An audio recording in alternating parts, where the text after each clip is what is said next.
So this week we are joined by Nadia Craddock, who may be a familiar name to you because you kindly contributed to Train Happy, so we'll talk about that a bit more. But Nadia is a body image researcher for the Centre of Appearance Research.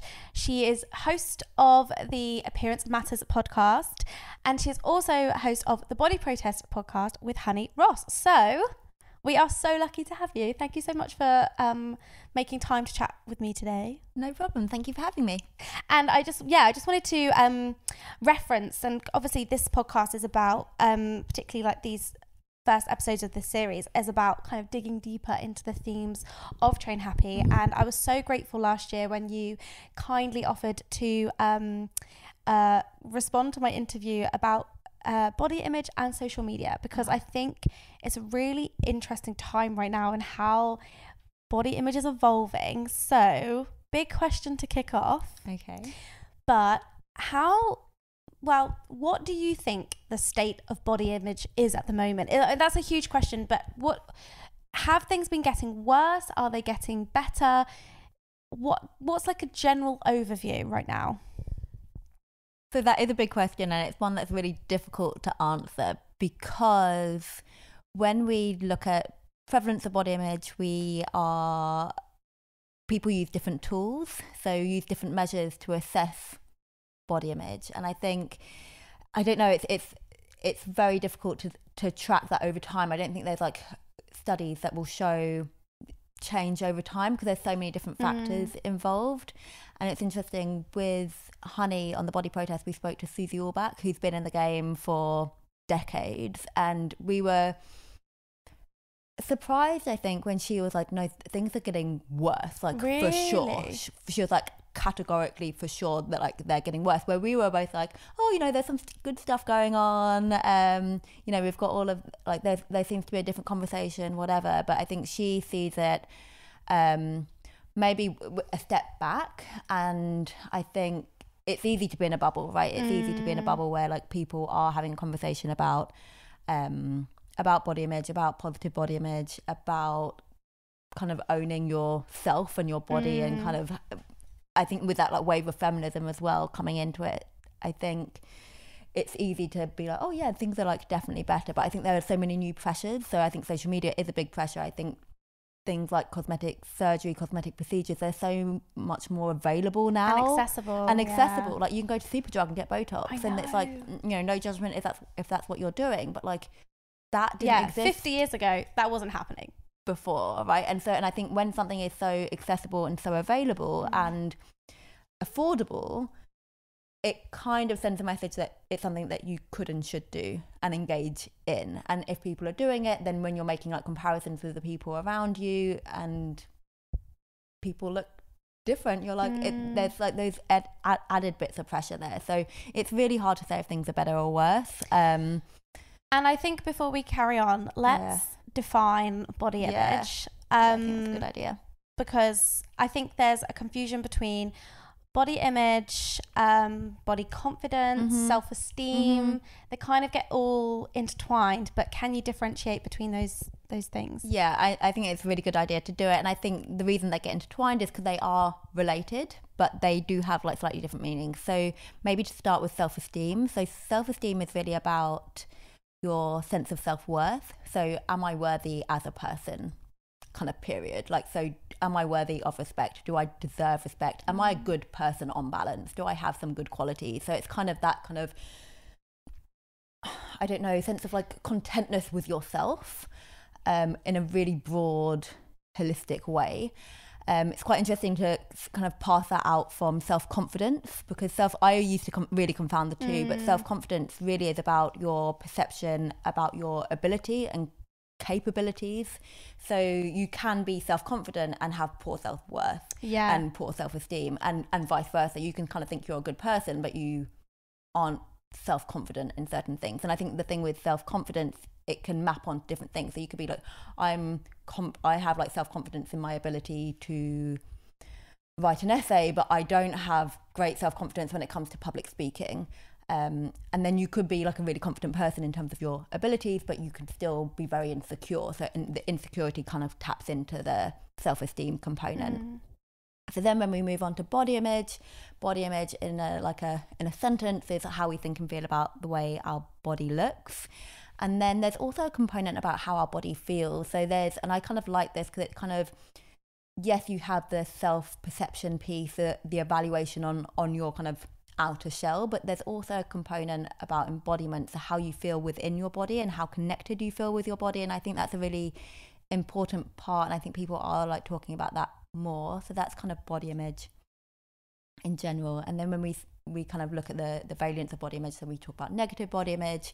So negative body image, normally we kind of conceptualize as body dissatisfaction, so kind of not liking the way you look in some way and wanting to change your body in some way. So whether that's like losing weight or looking younger, or I don't know, change, kind of wanting bigger boobs or thinner legs or more muscular arms, like that's kind of body dissatisfaction. And then another component of negative body image can be things like having like a disproportionate sense of your self-worth based on your appearance, right? So kind of that overinvestment of your appearance, so kind of that, just being really preoccupied with your appearance. So that's kind of, is that linking that appearance to your value as a person? Yeah. So if you're thinking about the pie chart of who you are, like having like appearance as being like a really big weighting within that, is kind of a sign of negative body image also. And then on the flip side, positive body image, and I think we almost probably want to talk about body positivity as well, but yeah, we will. Because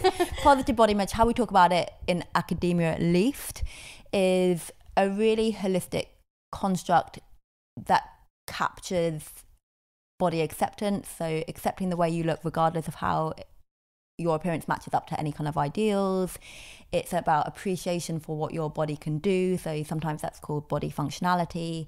It's about respect, self-care for your body, kind of just like kind of a general sense of liking your body, but it's not I think sometimes it feels a really extreme thing where you're like, oh, I love my body so much, like I want to post pictures of myself on Instagram in my bikini every single day, like that. You don't need that to have positive body image. So sometimes people talk about body neutrality, which we do in which I think how we talk about positive body image in academia is probably more akin to body neutrality, because it's not that real extreme of being like, I love my body, like look at me, look how great I look, I'm really happy in my body. We kind of talk about that as body satisfaction.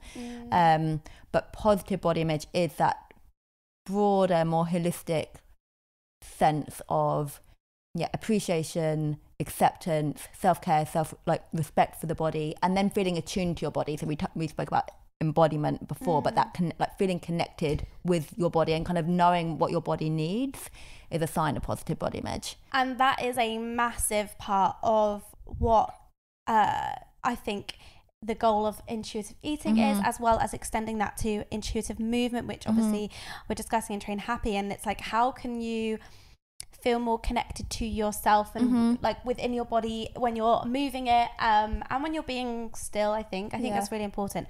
I wanted to go back to our previous question and discuss, as we said, the state of body image is potentially getting worse. And I have a theory. Can't say it's deeply researched or it's it's my own theory, but it is that do you think platforms that have become so visual, like Facebook, Instagram, even TikTok now, YouTube, all of these visual forms have made us kind of objectify ourselves more, so have opened us up to greater self-objectification, where we are bombarded of images of other people, and therefore we feel a pressure to conform to that image that we're seeing, to fit in with the image. And I think, probably our grandparents, you kind of knew people in real life, but you didn't have as many photographs around. There obviously wasn't that digital platform as well. So in comparison, I'm actually thinking about it. Yeah, maybe it's getting worse because we're much more aware of our appearance. Like, we're looking at ourselves a lot. Yeah, and there is that hyper focus, isn't there? And like you can zoom in on your appearance, and it's your peers. It's not just models who you can kind of dissociate from a little bit, because you can be like, it's like CGI, like it's something that's kind of quite distant. But I think when it becomes your peers, the proximity then it can heighten that sense of comparison. So I think it's not a bad theory. I think historically, or like traditionally, when we think about causes of negative body image, and we think about media and advertising, and you have like a very narrow ideal that's promoted on these platforms, and you're like, oh yeah, that makes sense. Like you're kind of saying that there's only one way to look, but actually we see that replicated on social media so much. And then where we have exactly what I said in terms of when it's an actress, when it's a celebrity, when it's a model, it can be easier to critique while you're buying into that. You're like, why am I comparing myself to They've got a team of chefs, they have a personal trainer, they have a stylist, they have a makeup artist, they have a hairdresser.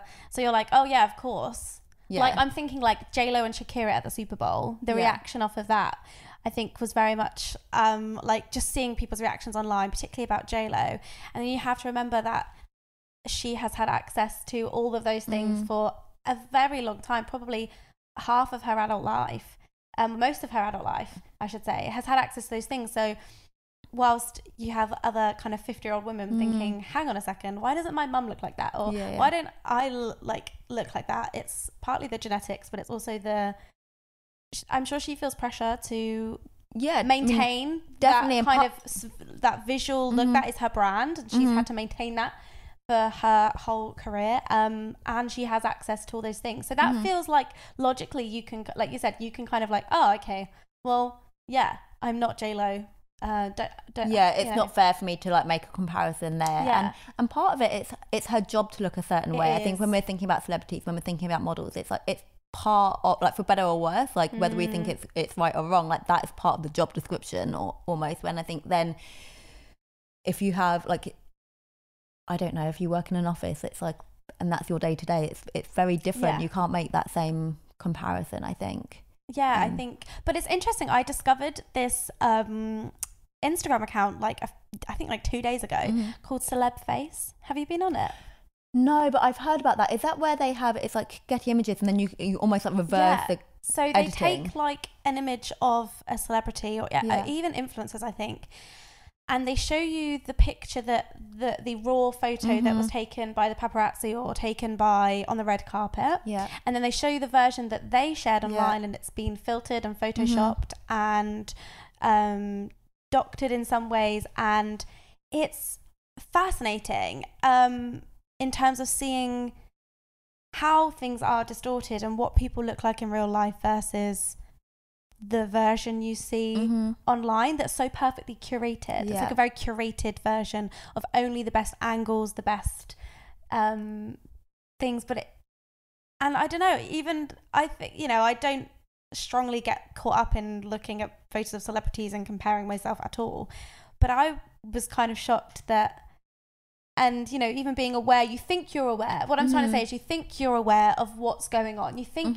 oh yeah, of course it's being photoshopped and all this, but you still kind of forget that that's actually become so normal, right? So when you don't see them, you're like, wow, this is crazy. And I think that like showing those differences, and I think there's a video that went viral that Dove did called Dove Evolution, and it's showing like the model that comes in like fresh faced, whatever, and then you see all the makeup artists getting her like primed and ready, and then you see all the photos, and then you see the post production. So you see that whole process in like a space of 90 seconds, and that the reason that's so powerful, it encourages media literacy, so that the critique element of what's going on. And I think why that's harder on social media is that it's a bit more blurry. So you still have editing, you still have filters, you have like Facetune, whatever, you still have the loads of photos taken, but it just feels a bit more blurry in terms of like, is that what people are actually doing? These people, the photos that we're comparing ourselves to now, because we're comparing ourselves to influencers, not just celebrities, where those people are still filtering those photos through, maybe 3-4 different processes before that makes it online. But we've learned to think of those people as our friends, as people we know. They're like the person next door. That's how the influencer world works. And so, you're like, well, they don't have 50 people on a photo shoots helping them get ready. So it's just them taking a selfie, right? but you forget that there is also the element, like a lot of people are very proficient in Photoshop these days, and you can do that in your home, on your laptop. You can do so much stuff on apps on your phone that I don't think many people post totally unfiltered photos. The only person I can think of that like really makes a point of it as well is Bryony Gordon.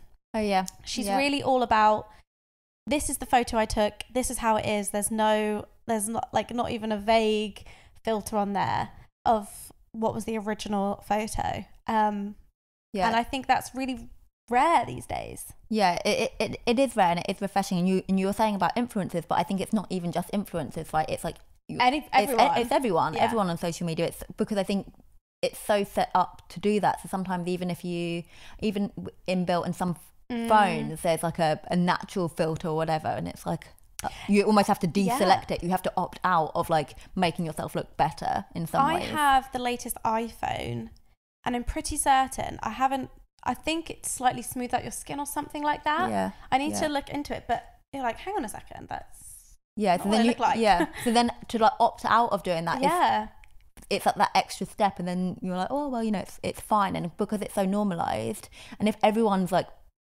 even if they're small edits, making like a little filter, maybe a bit of brightening, maybe kind of taking those 100 or a number of photos and being like, oh actually I'm positioned better in that one. If that's what everyone's doing, it feels quite confronting and bold to do something like, you know what, I'm just gonna like, this is it.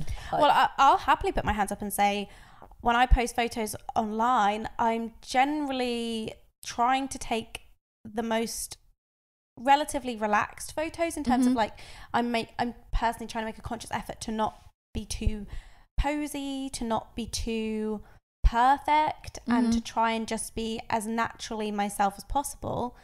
But do I slightly brighten a photo? Yes. Do I slightly change the color tones on it so it looks a bit neater on my Instagram? Yes. I don't even know how to use Photoshop, so I don't do that. But I do want to have a certain look to the photo, even if it's a photo of me in my swimming cap, looking, fresh out the pool. But I'll still will go on an app and just make it look a little bit neater. And I think because it's so normal, and to not do that feels weird. And I think there's probably a lot of people there who we're trying to share more natural images, more real images. That's a quote mark for those listening.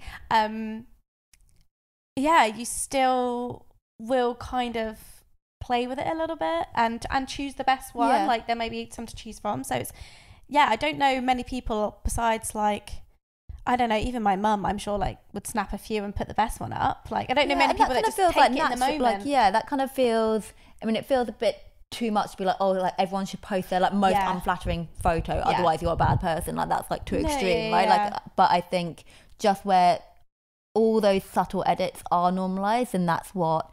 it's just the awareness of it, isn't it's what you do. And then I think what's interesting now, and speaking to various people, is that maybe at one point it was like, oh, I want to look like a certain celebrity, I kind of want this look. It's like going into cosmetic procedure clinics or whatever and being like, I want to look like my selfie, there's all of that which is kind of terrifying, but that's kind of because there's so much curation online, and you're perfecting yourself and online, and then you're like, you want to be your best self, and then you're like, my best self is photoshopped with 2 filters, like, so there we go, that's what I want to be. And because it's you, it kind of feels a bit more, it's closer, because I think again you can be like, oh well, I can't look like J-Lo or whatever because that's J-Lo, but I want to look like the best version of me. But if the best version of you has the filters and a bit of editing, like that's, again, it's still very unrealistic.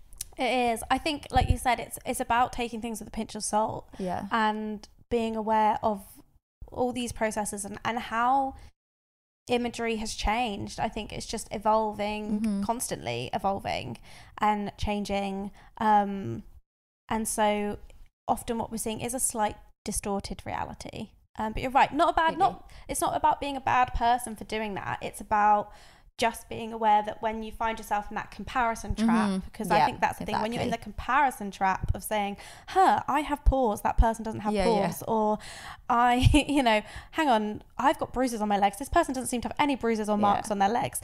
Like, you just gotta remember that that may not be exactly what was in that moment at that time, and just being mindful of it.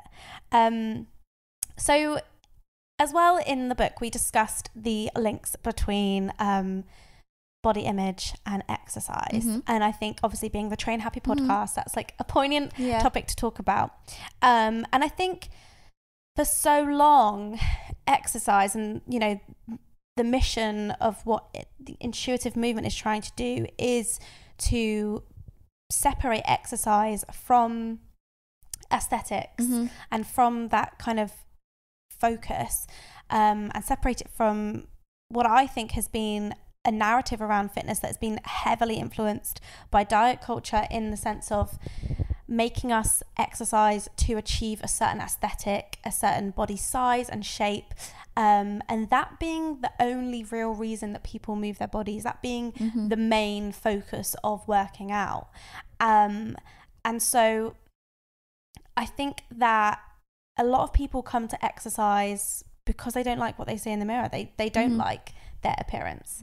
And I would love to know your thoughts, and I'd love to touch on maybe kind of what the evidence is saying about exercising when we come to exercise with that aesthetic focus, what's going on, and what happens when we shift the focus to focusing on how we feel, the embodiment factor that you said earlier. Okay, yes. So I think with the research looking at exercise and body image, we tend to see a positive correlation between the two. And so that's not a causation relationship, that it's just that two are linked. So we find that people who have a more positive body image tend to exercise more. And you can look at it the other way around. So people who exercise more tend to have a positive body image. So you see like that association between the two. And that relationship is kind of turned up, turned down by, are you focusing on appearance-based goals, or are you focused on functionality, or like just kind of not appearance-based goals? So kind of we find people who tend to enjoy exercise more, have a positive body image, and you have that kind of link. They're not doing it for appearance-based goals. It's really difficult to maintain exercise if you're just doing it to change your appearance. Because what's the motivation? Like, it's so hard if you're not enjoying it. If you're doing something and where it becomes like that self-punishing, like, oh, I'm just going to spend like an hour in the gym on the treadmill and I'm just going to kind of white knuckle it. That's a really difficult practice for it to be sustainable. So, and that's where you see people like starting in January and then dropping off because it's like, I hate this. And I think you kind of like, you're like, why would I do that to myself? I'm doing. And I've witnessed it through people I've trained, and I've experienced it myself, of that whole, right, I've done your 50 burpees. I've, felt almost sick, to the point of sickness, from killing myself in the gym so hard. And you pull up your top and you're like, oh, do I have abs yet? No. What's the point then? I'll just what is the point if it's this painful and I hate it this much and I'm not seeing the changes that I was promised? What's the point? And then I think that's when a lot of people give up, because they're like, well, there's not a result. There's no reason to even put yourself through this, because it's like, exercise is either torture for abs or it's not. Like, there's like no in between. It becomes very black and white. And I think kind of, again, looking at this relationship between body image and exercise, we see that people who have negative body image can kind of go one way or another. So they can kind of go to that over exercise, that kind of compulsive exercise, or they can just be like avoidant completely, because it's just like, oh no, I feel too uncomfortable in my body to even take myself to the gym. Or doesn't have to be to the gym, it could be to the park, to like go out on a I think a lot of people feel self-conscious in a gym environment. And in my book, and this is a point where I'd have to go and reread what I wrote. But, you know, when people say, oh, people going to the gym and, you know, I feel nervous about going to the gym. I feel like everyone's looking at me. And in the past, I'd have said, and I think in the book I've even said, you know, forget about what everyone's thinking. Like, they're probably too self-absorbed in themselves to worry about what's going on. But I think it's important to acknowledge that sometimes people are looking at people in the gym. And I think depending on which body you're in as well, like I think particularly for people in bigger bodies, they find it harder because people will be making judgments.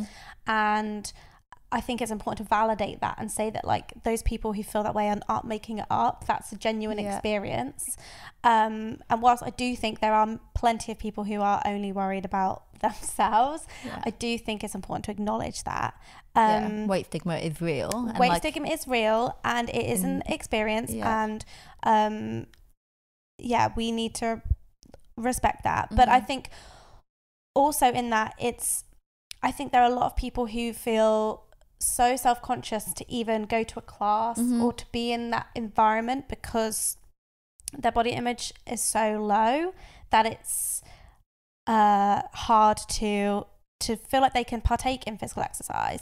And yet, as you said, people who exercise are shown to have you know, better body image. So in that instance, do you recommend people work on improving their body image first to then be able to partake in exercise? Or do you think it's a case of finding exercise maybe at home, doing something where they feel in a safe space, and building their confidence that way to then go into those environments if they so choose to? That's a really good question. I'm not sure if I can base it on research, but I think my instinct would be to find ways to exercise or move your body in a way that you like, and see where you go from there. And I think you can, you know, it's not always like one has to come before the other. I think, you know, you can work it. I mean, the ideal would be to work on the two things at the same time, I would imagine. But I think actually finding something that you enjoy and actually focusing on the enjoyment of it, and there are so many different ways to move your body. I think that's the other thing. I think sometimes we get really caught up in like going to the gym or like doing a like pump class or whatever, and like that is not for everyone. Some people enjoy it and like good for you, but if you don't, like there are so many different options. Like swimming can be incredible, dancing can be fun. Like, you know, there are so, and you don't have to pay a lot of money, and you can do it in the comfort of your own home. You can just like dance in the kitchen, or, you know, go for a walk. Like it doesn't have to be this big production and show and performance. I think sometimes exercise becomes a performance, and it's like you're just, you know, you have to get all the gear and then go, and then you've invested so much in it, and it puts too much pressure on. That's so interesting. Firstly, preach it, because that is exactly what this podcast is about, is like helping exercise not feel like this big thing that it can be your own activity that suits you. But also, you're so right. I think there's a lot of a performative element of exercise, whether that be sharing it on social media every time you go to do something, whether that be, like you said, all the gear, no idea kind of vibe. And I think there's a lot of that need to be seen doing something, whether the most important thing, as you're saying, is actually doing an activity that you enjoy rather than just having the outfit for it. Yeah, it's completely, and it's like doing an activity that you enjoy, but there might be other outcomes that you get from like doing exercise. It might be like you want to make new friends. I remember when I moved back from the States, I was like, as an adult person, how does one make new friends? I literally had no idea, apart from because I grew up doing loads of different sports and activities and things. Like the only way I know how to make friends is in that way. It's like a team environment. I need to like find a hobby, and my hobbies tend to be sporty based. So then that's how I made friends when I moved back to a new city. Like it just became easy. So that might be like it's a completely different objective. But then you reap the benefits of social connection, isn't it? It's regularly moving your body and making friends, and I don't know, having a routine, and maybe the stress relief of like, I don't know, like transitioning from like work to home or whatever it is. I think there are like so many benefits for exercise beyond appearance and actually find what works for you. I think sometimes, again, it's like it's so easy to get caught up in like black and white thinking. It's like, if I don't think this, then I have to think this. And it's like, you don't have to focus on functionality if you don't want to. You can focus on the friendship element. Yeah, you like, can. You can just, like, in the book I say, like, okay, so when we're shifting away from focusing on aesthetics and weight loss, what goals could we have that aren't related to that? Because I think for starters, some people don't know what it is to have a goal that's not about stepping on the scales. Yeah. Because that's no one's fault. That is because that is the narrative of the fitness industry for so long. Like, that's how we measure progress, is by taking photos of our progress pictures, which we should touch on, and weighing ourselves and measuring ourselves, and that's how you progress in fitness. But actually, it's like, what are the other goals you could do, such as try and track how many press-ups you can do each month and see, like, have you month on month improved, got stronger through doing press-ups. But equally, at the end, they say, plot twist, you also don't have to have any goals if you don't want to. You can just enjoy it as a nice activity. And I thought it was really interesting what you're saying about social connection and how that is such an important part of why you engage in exercise and fitness. And has there been any sort of research on how social connection plays into our body image as well? Is there a link there in terms of having supportive friends or being around people of different body shapes, so being in a diverse group of friends? Like, is that helpful? I can't think of anything offhand, like a specific study, but I would imagine yes, because I think our social sphere does have an influence on how we think and feel, right? So I think and it's easy when we're talking about this in a negative way, if we're surrounded by people really caught up in diet culture who are constantly talking, like engaging in that diet chat, in the body talk, we know that has a very clear negative effect on people's body image, right? So then applying that same logic, if it's the flip, like, that can have a positive effect, or at least a neutral one, right? Sometimes it doesn't always have to be like moving mountains. It can just be having a general, like, positive, like a neutral effect. So it's just not causing harm or not making you feel worse about yourself. And I think, I don't know, thinking about like how like diverse body shapes and stuff with your friend, like, I guess one of the facets of positive body image is celebrating diverse appearance and appreciating diverse appearance. So like it works, you know, like it makes sense. And you spoke about in the book about the same with having, like, seeing diverse bodies in your real life, but also seeing diverse bodies online, and how important that is.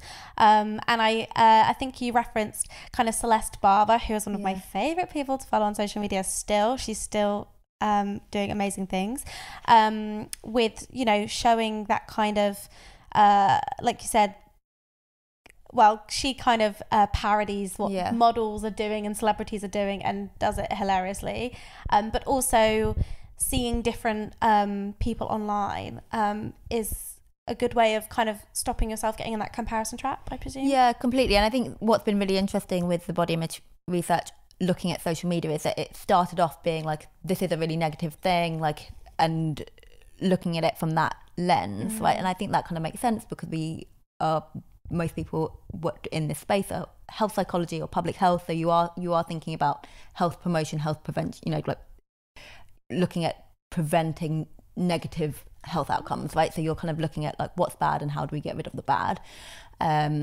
and so there's a lot of focus on like the time spent on social media, and then kind of looking at what we kind of spoke about before, looking at these like idealized images that we see that kind of mirror the idealized images that we see in like traditional media. But then what's been really exciting is looking at how social media can have, like, are there any positives on social media? And the few studies, there's been a number now that finding that looking at diverse bodies is, you know, is positive, is a positive thing. And the thing with Celeste Barber, which I think is really cool, it's a study led by Rachel Cohen, and also includes Amy Slater, who's at our centre. I think what that does really well is kind of shows the ridiculousness of that comparison. You're like, why am I comparing myself to like someone who's like, I don't know, just like lying down and looks a bit unwell, like, or is in a really awkward, funny pose, like, what am I doing here? So it kind of disrupts that comparison, especially when it's that piece. high fashion vibe and you're kind of like, oh wait, what are they doing? It's also a bit ridiculous as well. No, she is brilliant. And I can say anecdotally as well, just myself having, like, when I first set up my Instagram, I very much had this one aesthetic, one look I wanted. Most people I followed, particularly women, they had visible abs, and that was something that was very important to me. And I also followed basically slim white women. That's all I followed. I just followed people that I thought I wanted to look like. And everyone, like I said, was very lean, and they were all kind of training for similar goals that I had at the time. And it was such an echo chamber of A, what I wanted to see, B, what I wanted to be, and C, it was a very like one way of training, one way of eating, all this stuff. So I was just constantly reinforcing the thoughts in my head. And you know, over the last, so that was kind of 7 years ago really, when I was in that headspace. And fast forward to now, and I follow not just following different body types that exercise, and I've got a list in the book for people who are listening and want to have a list of who I recommend. There's a couple of lists in the book of people to follow. But secondly, just following people that aren't just doing fitness, that they're having other hobbies about other topics. So I don't just get focused on that kind of the aesthetic of fitness, or I'm not just focused on fitness as being like looking a certain way. I kind of also make sure that I'm reminding myself that I'm a multifaceted human being who's interested in other things. Because before it was like my fitness account that just followed fitness and food things, and I needed to know that there was much more going on in the world outside of perfectly presented porridge bowls and workouts. Like I needed that for my own, you know, sense of self. And it's been so transformative. And I wonder if the way you've used social media has changed over the years, like particularly doing the job you do and having so many interesting conversations with interesting people. Have you found yourself, I don't know, discovering different communities, or finding that it's helped your own body image in any way? It's an interesting question. I think I've not really thought about it. I think I don't spend an awful amount of time on social media. I think for me, it's not something that I feel is, I use it in different ways, right? So I think I use it in terms of like, can I share information? Can I share, like, is this a platform or an avenue to share learning, share knowledge, share experience? And I think it's, I'm not anti-social media, but I think it's something that, for me, looking to improve, if I'm ever having like a bad body image day, I don't turn to social media. It's not something it's not where I would go. What would you do if you're having a bad body image day? In the moment, I think for me, distraction is good. I think it's kind of going to what you're saying about knowing that you're a multifaceted person. So it's like, actually, I'm so much more than my appearance. And actually, what are the things that I have to do in hand? What is my plan for the day? And actually, you know, I have like work to do. I have like people to see. I have joy and fun to be had. Or actually, sometimes it's not always joyful. Sometimes I just have chores to do. I have like jobs, you know, like I have like, I don't know, I have to do the laundry. Like, it's like kind of actually just getting myself out of like a kind of a bit of a funky headspace. Do you kind of tell yourself, like, I've got better things to do than be ruminating over this kind of feeling, and if I can like direct that energy, the energy of thoughts into thinking about, like you said, being more present in what you actually have to do? Being more present, is it about in the moment? Yeah, I think so. I think it is about, I don't know, it's not to dismiss or like not value that you are having like a bad body image day. I think we all have them. I think even people who have, you know, generally very good stable body image, I think can still have like off days. And I think that's not it. I think it's important to not like beat yourself up for that and be like, and sometimes I think, you know, being a body image researcher and you have a bit of a weird, like, you're like, oh, then you're like, oh God, no, I should know better. I should do better. Like, this is like my, you know, these where my values are, and actually what am I not, you know, like fitting in. I think that's, and I don't think that that's a helpful thought process. I actually just think, you know what, maybe I'm having a bad body image day because I have been spending too much time looking at or comparing myself with different images. Maybe I'm having a bad body image day because I am feeling weird about something else, and it's kind of transferred onto my body. And I think that's something that in the past was a big thing for me, and it's like it was like, oh, and actually just recognizing that and rationalizing that and being like, oh no, wait, this is a symptom of what else is going on. This is like a warning sign to me that maybe something is off somewhere else in my life, and I need to just think about that. It is a bit of it's a warning sign more than anything, and that's how I try and think about it if I am feeling a bit off sorts when it comes to body image. I think that's kind of I would say similar to you in the sense of I can kind of have a bit of a word with myself and be like, oh, hang on a second, like, you know, I have to just remind myself, like, what you look like is the least interesting thing about you. And I kind of like go through a few mantras of like, think about who you are as a person. And I should have mentioned it before, but pages like I Weigh, where you kind of value who you are as a person rather than what you look like, and those kind of things kind of just reinforce that kind of sense of self. But also, exactly as you said, if there's something going on and I'm particularly, you know, coming up, or I'm particularly, you know, I've noticed myself thinking about my body more than usual, I kind of think, what else is going on? Because in the past for me, focusing on my body image and focusing on what I ate and focusing on how I exercised was a big coping mechanism for me dealing with other stresses in my life that I wasn't aware of at the time. I only in hindsight in therapy if I realized that me being really worried about what I look like and really focused on that as a goal was a massive coping distraction.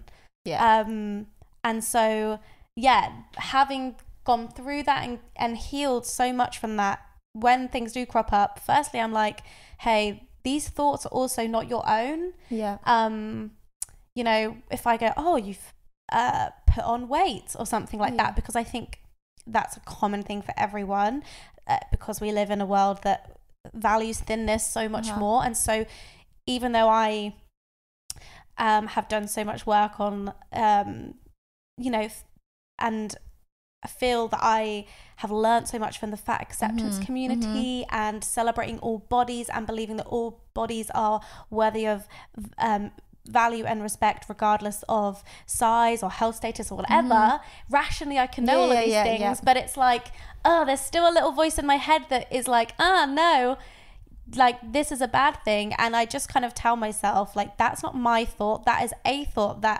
and I don't have to act on that thought. Kind of like breaking the cycle. And I think it's knowing that you've been socially conditioned from like day dot to feel that way, and I think like knowing that you're not alone in that feeling, kind of having that relief effect. And I think sometimes where we have all of that sharing online and in person, when you're like, oh, you know, I have struggled on this or whatever, I think it's like, oh, I'm not alone, and actually there are alternatives. And I think going back to seeing the different types of images, diverse appearances, etc., and like people who are just confident in their bodies, it's showing a different narrative. And I think we have for so long been, especially as women, but it's not exclusive to women, but being like told that you have to look a certain way, you have to present in a certain way, all of these messages. And actually to disrupt that takes some doing. It takes practice, it takes constant retraining, constant thinking. Like if you've thought in a certain way for 30 years, you're not going to change how you think overnight. And I think so there is that kind of self-compassion piece of being like, actually, like, give yourself a break. Like, you're doing your best, and there's actually a lot of unlearning to do. Exactly. And that's what it is. And it is kind of acknowledging maybe like, and kind of going back to what you're saying about with you and with the food and with your body image, your appearance, with the fitness, it's like it's a distraction and it's a control thing for many people a lot of the time. And it's like and so I think that's where it's like, what is it that I want control over in my life, and actually what would be really valuable to me to have more control over, or to kind of take a positive step forward in, and kind of feel that you're empowered in some way. And I think sometimes, because I think all of these messages are oppressive, right? And they're disempowering. And actually, if you can find power in something else, so it could be finding purpose in your work, it could be really finding purpose and value in your friends and family, like actually thinking of yourself as that multifaceted human, and what really engages you, and you know, kind of that kind of sparking joy or whatever, like then moving in that direction always feels like a positive step forward. Otherwise, because I think you can get into a cycle of like, oh, I'm having a bad body image day, and then you're like, oh, what's wrong with me? Like, I need to change my eat, I need to exercise, do another workout, I need to, and it's a cycle. Yeah, or you can be like, I shouldn't be feeling like this, I shouldn't be feeling like this. But if you keep saying that, you're not giving yourself an alternative. So actually, that's why I personally like a distraction, because, and obviously there's still work to, constant work to do, but actually a distraction can be in the moment, like gets you out of that negative spiral, to then be like, okay. And then actually then when you start engaging in something that you need to be doing, you're like, oh, actually the fact that my jeans felt a bit tight is actually not a big deal. No. Like, why? Yeah, no, what? It's like, not. And I have to say, speaking of social media and the ways in which it's changed and usage, and as you said, you're putting out such informative stuff out there through your podcast, particularly social media is a platform to share that information. And I think one of the best ways I've changed my usage of social media now is to really use it as an educational tool, to really find different people sharing really useful work. So one of my favorite accounts on anything body image related is Beauty Redefined. I think their Beauty Redefined is actually a non-profit organization, and they're based in Utah, I believe, in America. And they're two twin sisters, and they're just their whole mantra is your body is an instrument to be used, not an ornament to be looked at. And I genuinely repeat that to myself often. And as you said, kind of remind yourself of who you are and how you interact in the world outside of what you look like. And that's been just following pages like that with really important reminders and helping me to be more, accepting of myself and neutral about my body has been so huge. And I always say, like, I would not have written that book 3, 4, 5 years ago when I was so focused and consumed with how I looked and what I was eating and how I was exercising. And letting myself kind of be more relaxed and becoming more intuitive, essentially, has given me so much headspace to do other things. And I'm sure, like, you probably felt it maybe with your own journey to academia of like, oh, hang on, you're such a bright, talented person, and when you're distracted, and when you're able to like fully utilize your brain, I think it's Naomi Wolf that said, keeping a woman focused on dieting is, I'm really paraphrasing here, is about a distraction. And it's I've literally written, I'm going to find the quote because I'm really mincing it. Okay, I found the quote. A culture fixated on female thinness is not an obsession about female beauty, but an obsession about female obedience. Dieting is the most potent political sedative in women's history. A quietly mad population is a tractable one. And that's another quote that I will kind of take with me to my grave in terms of, hang on a second. When you're getting caught up in what you look like and all the stuff that comes with it, that's a distraction. And, rightly, I think it's important to say that people of all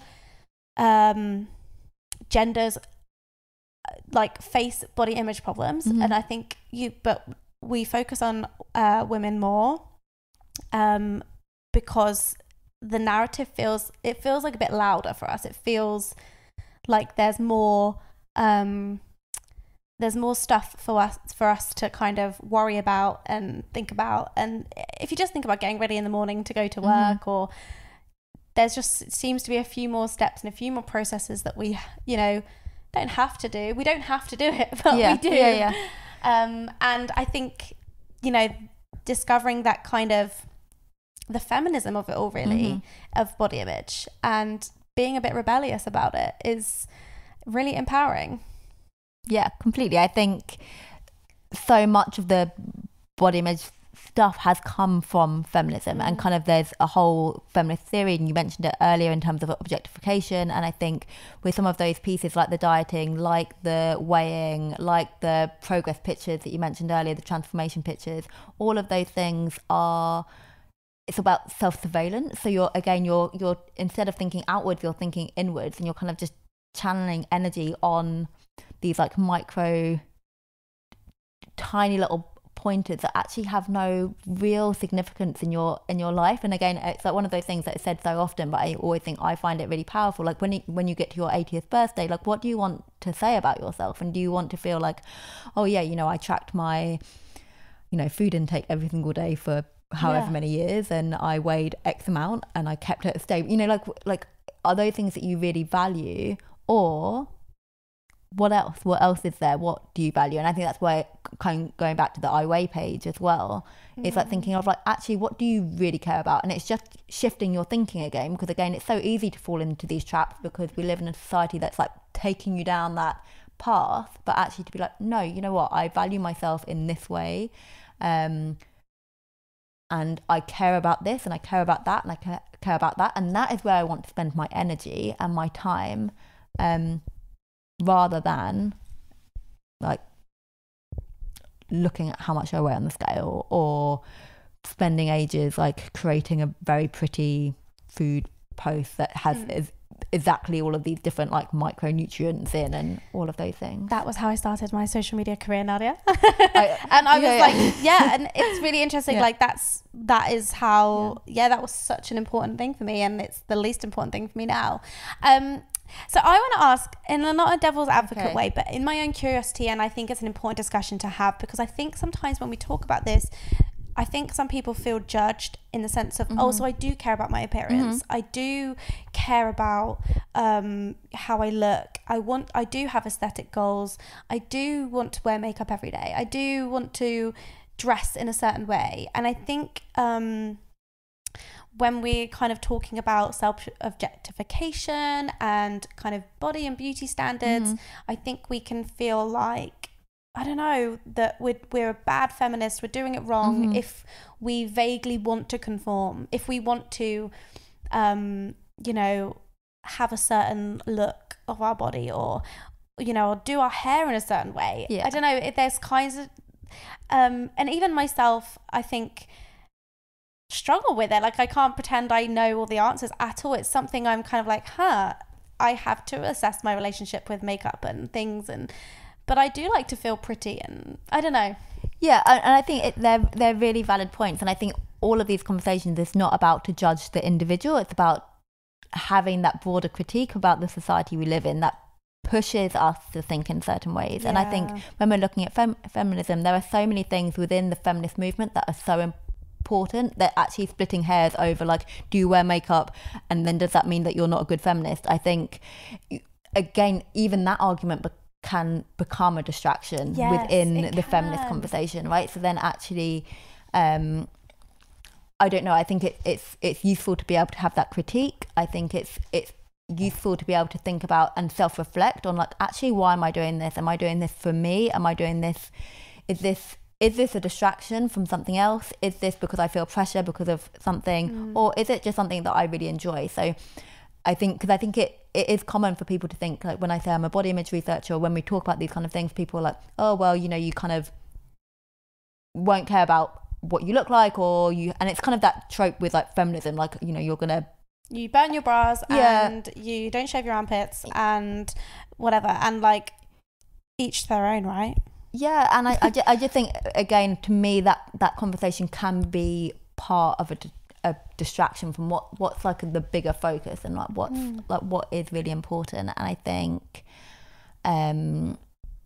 it's good to be able to have that critique. Why are you doing certain things?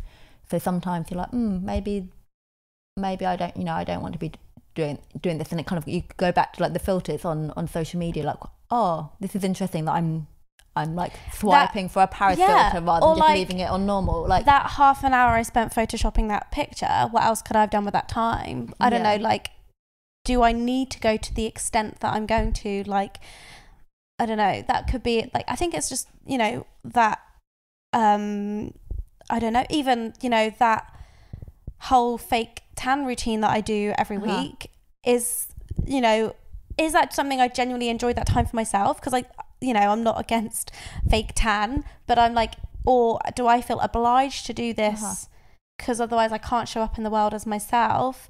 And all that time I'm giving to that, is that like, is there something I wish I could do, but I actually don't, I feel like I don't have the time? Well, could I give that fake tan time to that project or that thing I'm really passionate about? Or, I don't think there's a black and white, right or wrong. No, I don't. And I think it's like, it's useful to have that, as I said, like useful to have that critique, and then useful to think like, actually, what's the bigger picture here? And is this conversation about, should I wear makeup, should I not wear makeup, a distraction? And I think like thinking about fashion, thinking about makeup, they can be forms of self-expression. Like they can be like just enjoyable things, and if you enjoy it, like good for you, like do whatever you want, like I don't care. And I think I always want to emphasize, it's like whatever you're doing, so even if you're like on a really rigid diet, or you're kind of really engaged in like diet culture, wellness, whatever, like that's, the blame is not on the individual. No, I think, and with feminism, it's a critique of society, not on the individual. So I think it is important to be like, actually no, it's not a judgment point, unless, I think where this becomes more nuanced, unless you have 10 million followers, right? And then you're promoting something, right? Yes, okay. So when you're talking about like a Kardashian promoting a skinny tea or whatever. And obviously there's been new regulations about that. It's different when you have that much power over how people think about themselves, right? Yeah.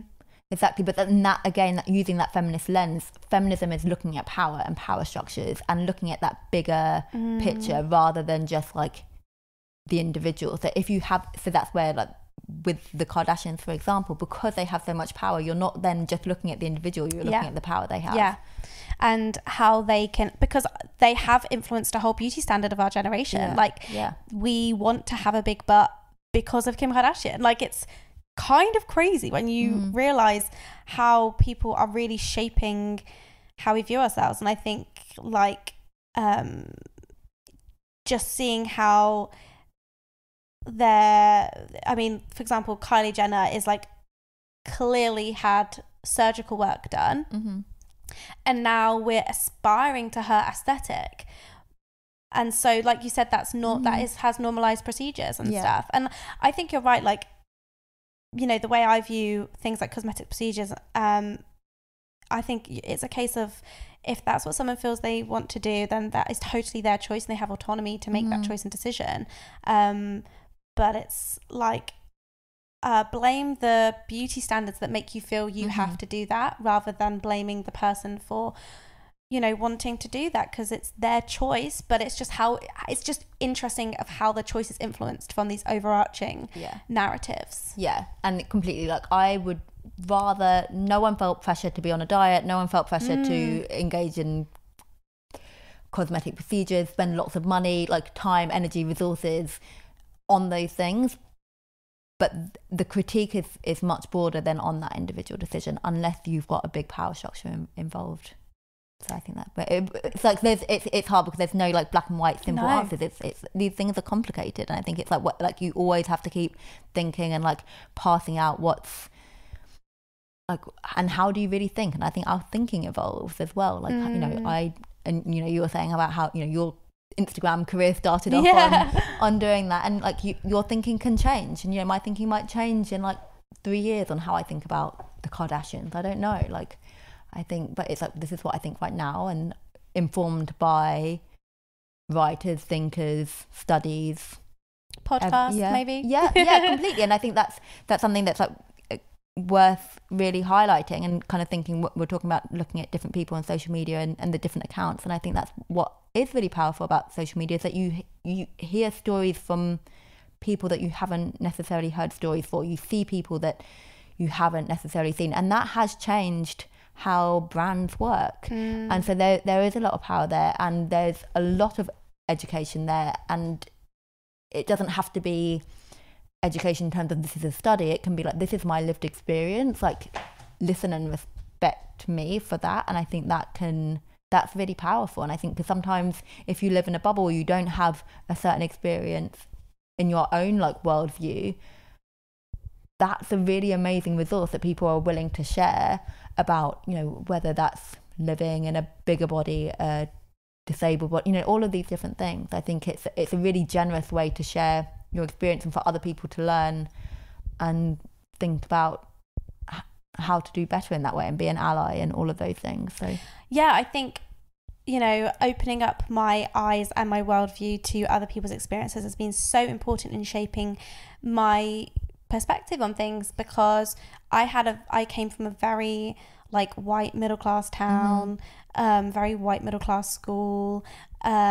just had like no, like, you know, just, you know, naively had just had this life experience growing up, of, you know, relatively having a pretty sheltered life and not being exposed to all the experiences of so many different people, and, you know, learning and listening and understanding, you know, trying to understand what people have been through has been so important in also like shaping like what's important for me and what I feel really passionate about, and finding that sense of self and finding out what my values are.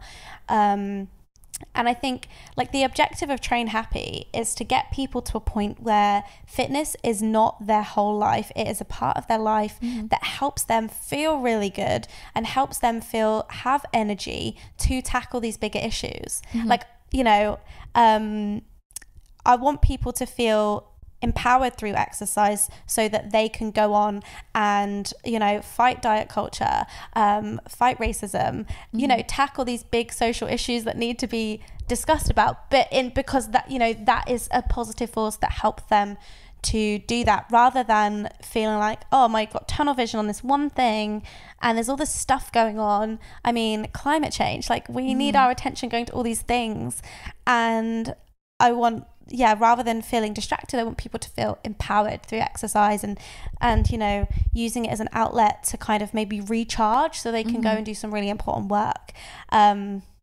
This conversation has taken so many turns and I'm so here for it. But I think, it's been wild. I loved it. Nadia, thank you so much for discussing all the different kind of facets of body image and social media and how it shows up for us. Remind everyone where they can find you on your two podcasts. Sure. So there's Appearance Matters, the podcast, which I do with Jade Purnell, and then there's The Body Protest, which I do with Honey Ross. Awesome. And where do you recommend people find you on social media? So, I mean, if they want, like, it's no obligation.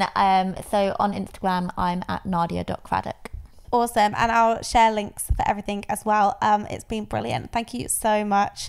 And once again, thank you for being part of Train Happy. Was so grateful for you to be involved. No problem. Thank you for having me. All right. Bye-bye, everyone.